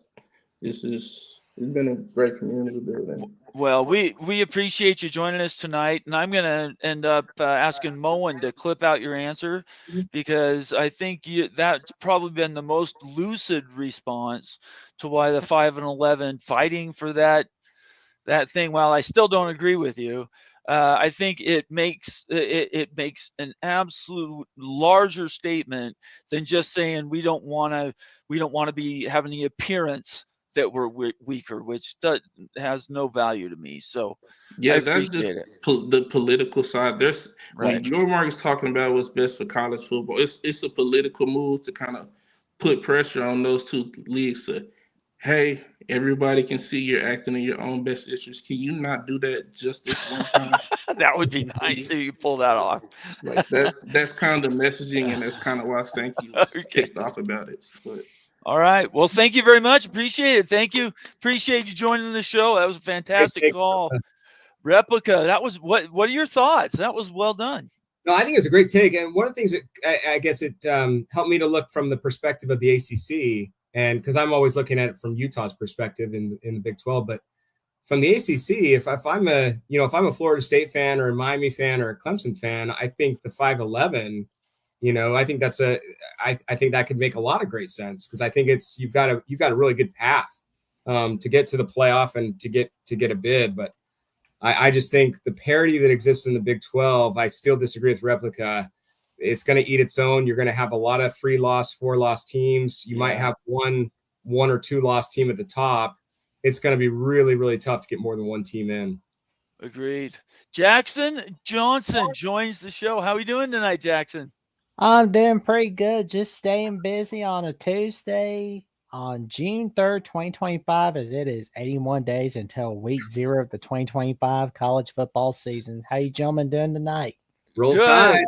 Good. You always you bring a ray of sunshine to the show whenever you come by, Jackson. Who's going to be your quarterback, Jackson? It's either going to be Ty Simpson or Keelan Russell, but honestly, I like where our offense is going for 2025. So whoever our quarterback's going to be, I think they're going to be really happy. Nice. How are those Utah Utes doing? I can't help but feel like how are those Utah? You're talking about the University of New Mexico North, right? No, the ones in Salt Lake. Because that's what it is. That's what it is. Bama fans know Utah well, right? We played you guys. We've had a good off season. We're real excited. We've got we feel like we've fixed our offensive problems, bringing in a new quarterback, a new OC, a new running back, and we've got arguably one of the best offensive lines coming back in the country. PFF has rated him number 2 behind Bama's O-line. So we've got a lot to be excited about. Our defense is always stingy and always good. So, everything's looking good right now for Utah.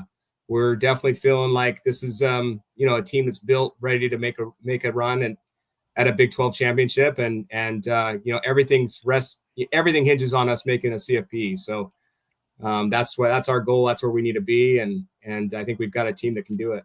Amen. All right, Jackson. So you've got 2 minutes. Tell us what's on your mind. Well, I mean, I know that Stormy Cyclones got a question for you. They wanted to make sure you're asking me about the CFP structure. Okay. What does that mean? Somebody's getting screwed. Like okay. Small guys are getting screwed. Okay. I'm not. Like, I may be an Alabama fan, but I don't believe in the biggest brand Sean Magley being. It's if you're one of the best 12 teams or one of the best 14 teams or however many teams in all college football, you're in. I believe in strength of victory. I believe in having like the greatest record. Like, if you got like the best wins, the best strength of victory, you're good to go. I don't care what you did 40 years ago, 30 years ago, 20 years ago. I care about what you did this year. Right. Yeah, I mean, it's a good point. Did you get a chance to listen to Replica that we were talking about there? A full-throated defense of the 5'11". Ooh, I didn't know they was defending the 5'11". Oh, you didn't hear that part. Yeah, he did. You'll have to go back and watch that. It was the last probably 8 minutes of the show. I got to be honest with you, it's the best explanation and defense of that from top to bottom that I've seen so far. I'll tell you this, it's going to be interesting to see what happens for the future of all college football. It's not what we don't know, it's the unknown that's a little bit scary. That's very, very true. So what's on your mind? What's going on with you today? Oh, just kind of waiting it out for Kansas State, Iowa State, waiting it out for Nebraska, Cincinnati, and how I wish BYU Utah was on rivalry week instead of mid-October. Yeah, you're talking to the wrong guys about that. That's brutal. Oh, I know that. That's the vintage session, but that's what I love about it. It's like it should have been. It should be the day before Thanksgiving. Agreed. I mean, last game of the evening, everybody's getting ready. They're coming in. It's cold outside. People start watching some football. That game would get crazy numbers if it's up against Sun Valley State or something like that. It would be a fantastic time. I mean, was there on like the day before Thanksgiving? Okay, well, there's the Maui invitation, but I mean, what were they going to do? Try to air 25 Days of Christmas or something? Well, basketball's not going to beat football anyway. Steele, you started to say something. I just was curious, being a Bama and an SEC fan, what is your take on the SEC going to 9 games? Ooh, good one. What does that mean for the non-conference rivalries is my question. Like, I worry so much about like the non-conference rivalries they're like semi-active, what it does to them, like the Florida-Miami rivalry that used to go on until 1987, what it means for Clemson, Georgia, what it means for Alabama, Georgia Tech. I mean, do you know, like, Georgia Tech is in the Alabama fight song, and yet Alabama has not played them since 1984? Is that right? That's weird, though. It's like, I'm just kind of like, if we're staying at 8 games, I'm like, we're going to stay playing Tennessee along with Auburn, right? And and if we're going to 9 games for the SEC, what does that mean for everyone in all college football? I'm not particularly too crazy about this proposed SEC Big Ten deal, because I'm thinking about, what does this mean for Notre Dame, USC, Iowa State, Penn State, Pittsburgh? I mean, Penn State, Pittsburgh has only been played 5 times in the 21st century. 5 times in the 21st century. That is not good for an in-state rivalry. Yeah. That is not good. Yeah. That is not good. Last word then, Jackson. Which do you favor? I think I might ask you last week. Which do you favor? The 5'11" with the SEC going to 9 games but have strength of schedule included, or the 4-4-2-2-1, which would include the Big Ten and they get their advantages, whatever those were. I'm spacing them this second. But which do you prefer? The system that benefits everyone in all of college football. Like I want it to be the one that not only benefits ACC, Big Ten, but also benefits ACC, Big 12, and Group of 5. There we go. Jackson knows what time it is, everybody. Jackson, why don't you tell everybody where to find your stuff and what you're doing right now? Well, they can find me on Alabama at the Voice of College Football, where today I was subbing in for Manny Wilson because he was out. So I subbed in, hung out with Coach Smoot for a little bit. And they can find me on Jackson Johnson 979 on YouTube, where I've got episodes 72 and 73 at the Jacksonian coming up, where I'm filming with Gabriel Pickup, where let's just say we're going to be talking a lot about the NBA, Rutgers football, much more. Episode 73, I'll be having on Matt Zimick, where we're talking about the USC Trojans going into 2025, the future of Notre Dame USC, much, much more. I'm 327 subs away from that magic number 1,000 on my personal channel. Get there, people. Subscribe to that man's channel. You can see his Twitter handle right there. Go to his YouTube page. Tell him what your YouTube page address is. Oh, it's Jackson Johnson 979 on YouTube. And I'm getting closer. I think we can get there before the season starts. But also, if you want to hear what I've got planned coming down the pike on Alabama The Voice College Football, the Jacksonian, or on my once-a-week calls on the Paul Feinbaum Show, where the weekends are full of surprises, check me out on Jackson BOCFB on @/Twitter, Jackson Johnson 543908 on Instagram and Threads. Or if you don't like ads or Instagram, check me out on Jackson Johnson 97 Blue Sky Social, where my friend Mike Debate says, where the skies are blue. Nice. Love it. Thank you so much, Jackson. Thanks for joining the show, brother. It's great to see you. It's great to see you gentlemen as well. Y'all have a good night. Sleep well. You too. Bye-bye. Take it easy. Oh, man. That's awesome. I appreciate everybody coming in and contributing. I think what I don't like to do is beat up a topic when we've pretty much ran through it. So we're going to go about another 10 minutes. If you want your comment, 10 to 15, if you want your comment to be read, make sure you make it a super chat at this point. Otherwise, I've got 25 chat messages that I'm going to get through in the comment section that were already flagged, and I'll read those.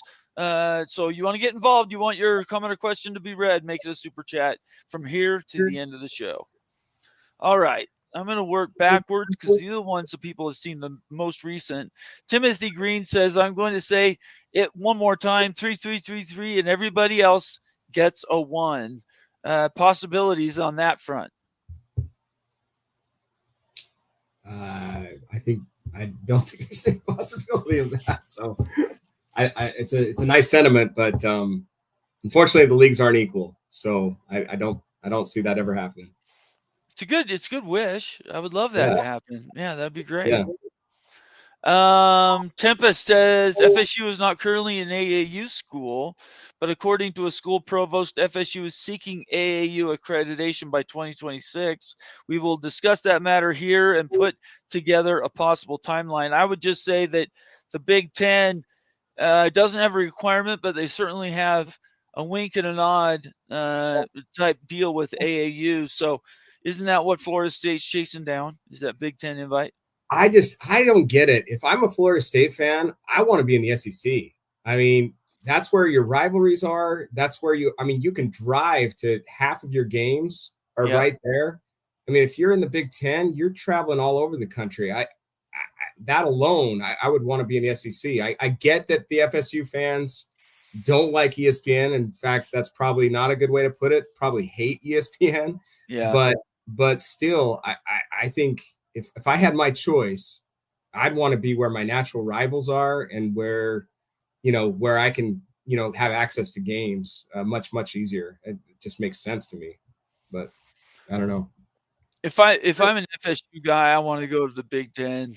I think it's a new page, breaking out of the SEC. What you just talked about, all that familiarity. If I was the FSU, I'd want to walk away from that. For pretty much the opposite reasons you want to stay with them. I think the larger opportunity, in my opinion, is with Fox and the Big Ten, NBC, CBS, and just a little more freedom of movement. ESPN has been not the greatest for Florida State. So, time will tell, though. We won't know that for a little while, I'm sure. WI54725. Welcome to the channel. WI54725. Make sure you subscribe, follow us on Twitter, all the stuff you're supposed to do. When the SEC expands, they likely gain new markets in states bordering current SEC states. Kentucky, North Carolina, Virginia, Tennessee. Virginia goes to Kentucky. Kentucky borders Oklahoma and Missouri. Is that right? Yeah, that would be right. What do you think about that? I mean, there's all kinds of speculation where the SEC goes, but I don't know. It was quite the bombshell that was dropped when they added Texas and Oklahoma. And for that reason, I guess I wouldn't put anything past Sankey as far as what they might do in the future. I know that all eyes are on FSU, Clemson, and UNC to the SEC, but right. I don't know. I wouldn't be shocked to see something a little bit more radical than that. How about you? I do think they stick with border states. What those border states are, I don't know. Could be Kansas.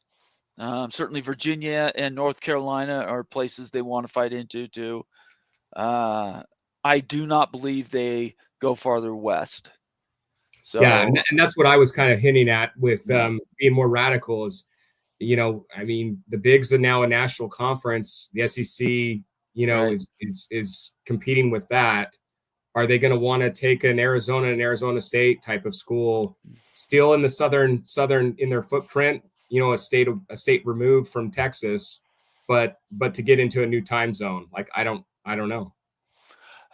I think everybody else has to do that. I think, as you said earlier in the show very astutely, the SEC is the SEC. I don't think they need to go farther west to get those things. And they can still pick up schools without running into conflict scheduling wise. So, yeah, I don't know. We'll have to see. I mean, as the ACC goes, I think everybody else will sort of trickle down. Who knows? We might be stuck for a while, and the only movement might be this third conference, the fifth conference that gets created by a rump of the ACC, and then whoever they want to get from the Big 12. That's still possible. We'll just have to find out. I don't know. Conundrum checking in saying, give us the thumbs up button. Hit that thing. It's free. Click that. I don't know how many I have going. I don't like to look at it.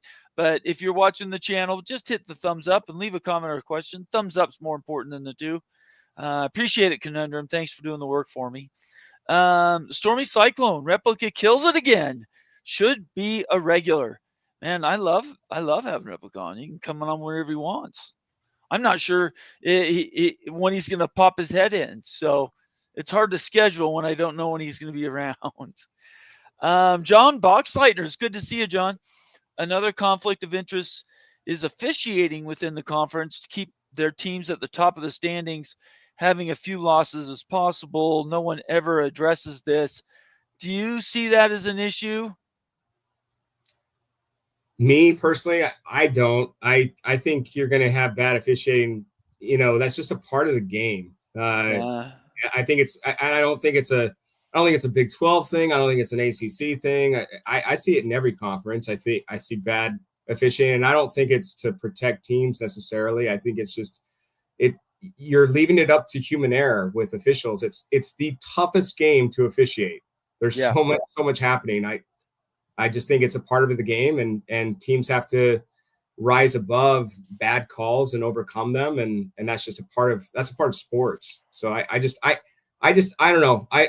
I've always had a hard time with people blaming refs for anything. I think that's a real weak take, whenever fans want to point to reffing, because both teams have to deal with the reffing. Yeah, I think both ways. I have a hard time with that. People have their biases everywhere. You're not going to walk away from their biases. The best they can do is try to subvert them for a greater good. And we have to believe that the refereeing is straight up. Otherwise, what are we doing here? Yeah. You can't have competition if everybody doesn't appear to be on the same page. So it's possible, John. I'm not saying it's not. I just don't know that we can give it more weight than it currently is without additional data. To Town Hawk, representing those Kansas Jayhawks. I don't have sound, so I can't give you the kind to Town Hawk, but I appreciate you. FPI isn't the only worthless stat ESPN has come up with. Strength of record is equally as worthless of a statistic. Yeah, the strength of schedule and strength of record last year had BYU in the top 10, and we saw where that ended up. Okay. The alternate hypothesis. So I'm not sure how you can say strength of record is worthless. Do you know how? I'm not. I'd be interested in your take on this one. Strength of record to me is, it's friend of my friend is, enemy of my enemy, all that whole thing. I don't know that you can do. It's not recursive. What is it? You take one stat to predict another stat based on a third stat. Strength of record to me meant nothing last year. It was really high for BYU and they got screwed. So as far as I'm concerned, both strength of schedule and strength of record are not going to help the Big 12. BYU strength of schedule, by the way, was top 30. It's not like they played some chump schedule either. So, yeah, I don't know. What do you have any thoughts, or do you want me to move on? No, okay. Well That's said. cool. That's cool. Good. Curtis 316. Good to have you here, Curtis. Make sure you subscribe. Polls shouldn't be released until after a few games. I think we've talked about 4 to 6 here. It makes the SEC look better than they really are. So let's talk about the strength of schedule SEC 8-game argument. SEC's fine to go to 9 games, but they want strength of schedule really bumped up as one of the highest markers in the voting and how they're all compiled for the CFP. I think that's completely imbalanced. What do you think about those? I agree. I think they're imbalanced as well. I like the fact that they've pushed the CFP polling out from where it used to be. I think it just makes sense just to wait until you've got a lot more things settled, a lot more data. Yep. But I mean, I don't take as much stock as it looks like most of the fans do in all these preseason stuff anyway. I don't think it really matters. I think it's just kind of, it makes for things for people to talk about, but I don't see how it really matters. But. Yeah, agreed.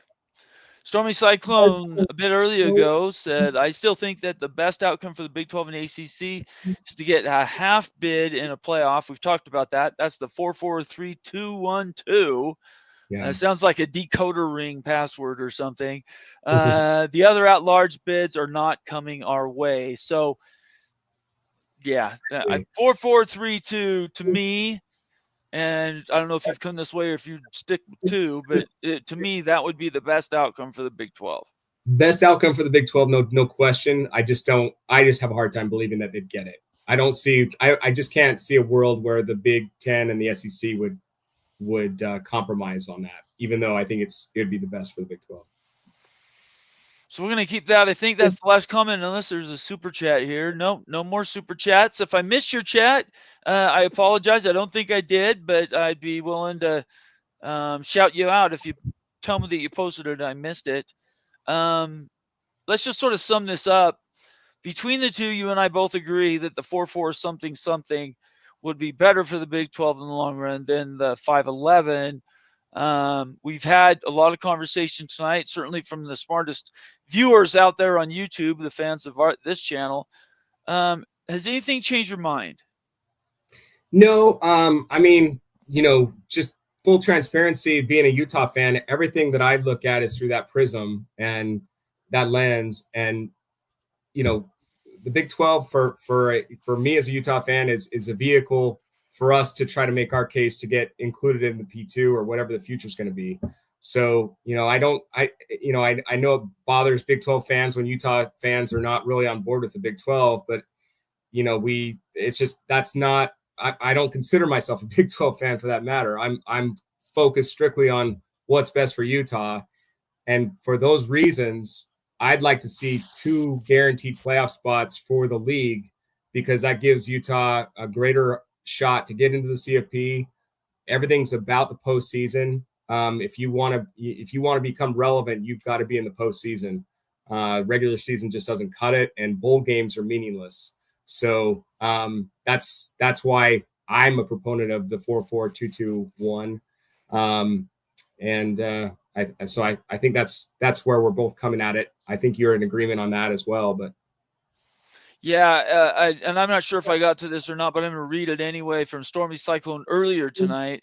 White paper, ESPN, SEC propaganda. No other power conference falls for that. 11 SEC teams before ASU, including Arkansas. Yeah, that's another is ridiculous. So that's when we were talking about the top 25, the FPI top 25. There's not a lot of things, and everybody knows this that watches the show. There's not a lot of things that Utah and BYU fans agree on. And I would say that you can't even look at entire fan bases, because there are a lot of BYU. I don't know about Utah fans, but I've seen BYU people, not all of them. In fact, I think more BYU fans are looking for the 2, but they're going to be 5'11" guys too. And it's sort of a special flavor type thing. But certainly Ute. I think Daniel Gayax is with us. There are others that are silent majority type people, probably silent minorities. I don't know where the Big 12 goes from here. I think there's some good points made tonight, but at the end of the day, you have to look. Bowl games mean absolutely nothing, zero, because of all the sit-outs. They have no determinant factor at the end of the season. So if you're looking at bowl games as a big reward or something, fine. You do your own thing. We're talking about the playoff. And the playoff's the only thing the world pays attention to. And the only way that is going to change isn't by going to 5-11 in August and winning a few games during the season. That's not how you win. How you win is get into the playoff and then win some games. Absolutely. So I would advocate the Big 12 and the ACC advocate for 4-4-3-2 and then get in the playoff the next 3 years before the look-in and win a championship or 2. Win some playoff games. And then at the look-in, it's probably a far possibility, but it would be non-zero chance that you might get some of that power back that you've lost. I think that ship sailed. I don't think power normally is redistributed. Once you pay taxes, rarely do you get your money back. So in this case, I think it's probably fait accompli, but winning cures all ills. Yeah, I agree. Got to win big, and got to find your way into the postseason to be relevant, especially if you're not in the P2, because let's face it, the P2 is relevant. That's what everybody watches. That's what everybody talks about. That's what the media is focused on. So, if you're in the ACC or the Big 12 and you're a team that's not named FSU or Clemson or Notre Dame or Carolina, then, if you're telling yourself you don't want to get into those leagues, you're fooling yourself. Everybody wants to be in those leagues because that's where the future is. If you're truly a fan of your team wanting to play at the highest level, but it's very limited spots. Don't know if you're going to make it. And the whole landscape is going to be completely different 5-6 years from now. So all you can do is hope for the best and deal with it if it doesn't happen, down the road, in my opinion. But that's where I'm at. There you go. I love it. That's a great way to finish. Steele Austin, thank you so much for joining me tonight. Everybody, Steele's Twitter handle is right there below his name on his screen right there. Make sure you follow him on Twitter. Any last words before you get out of here? No, I just appreciate you having me on. It's been a lot of fun. It's gone a lot faster than I thought it would. So I appreciate having me on. It's been a lot of fun. Love your show, Bomber. Appreciate all that you do and your team. Appreciate all the comments in the chat. I know that being a Utah fan in mostly a lot of Big 12 fans, not a fan favorite by any stretch of the imagination. But anyway, it's been a lot of fun. I appreciate being on. I really appreciate it, and we'll do this again, I promise. I want to thank everybody that has given super chats. That would be Stormy Cyclone, Ryan Willie, and Ryan Willie. Thank you so much, guys, for your super chats. You know that helps us keep the lights on. That's a literal thing. The lights have to stay on. And make sure you follow us on Twitter. Subscribe to our channel on YouTube. If you're watching on YouTube but haven't subscribed, I don't know what you're doing, because it only takes a second. Just click that subscribe button, and it's done. You never have to touch it again. I want to thank, it was Replica that joined the show, right? I want to thank Replica for a fantastic join the show moment when we were talking about the playoff format, and certainly Jackson Johnson for coming on and giving us a little bit of other words to think of, certainly SEC tinged. Everybody have a great night. Stay out of trouble. I'm not doing a show the rest of the week unless news breaks of some sort, so I'll see you Friday night. Time is changing. It's no longer 7 p.m. Eastern. It's going to 8 p.m. Eastern time for start. And that's to support Ute in his new working mode. So we're going to do that. So look for us at 8 p.m. Eastern on Friday night. And everybody stay out of trouble. That would be for Steel Austin. Nathan Bomber Brown here. Check us out. Peace out.